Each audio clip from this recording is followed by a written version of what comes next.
So అని ఎక్కడ స్ట్రైట్‌గా రైట్ తిరిగాను.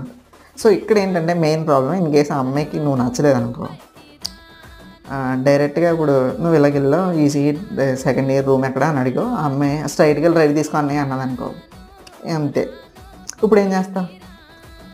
ఇప్పుడు అన్నయ్య అనేసింది ఓకే. నువ్వు ఇంకా ఎంత చేసింది వేస్ట్. ఎంతో మొఖంలో ఎక్స్‌ప్రెషన్ నవరసాలు నువ్వు తెచ్చే అవసరం లేదు. సో, అమ్మాయికి నీ మీద ఏ ఇంట్రెస్ట్ లేదు. సో, ఆ అమ్మాయి అది చెప్పాలనుకుంటుంది కాబట్టి అన్నయ్య అనేసింది. సో, దాన్ని బట్టి నువ్వు అది యాక్సెప్ట్ చేయగలిగావు. ఆ యాక్సెప్ట్ చేయడంలోనే నీకు కామన్ సెన్స్ అదన్నీ ఉంటాయన్నమాట. ఇప్పుడు చూడు. ఇన్ కేస్ అలా అనేసిందనుకో, ఇంకెక్కువ హైలైట్ చేసాకో బీభత్సం చేసావు. సింపుల్‌గా ఒక మాట చెప్పు.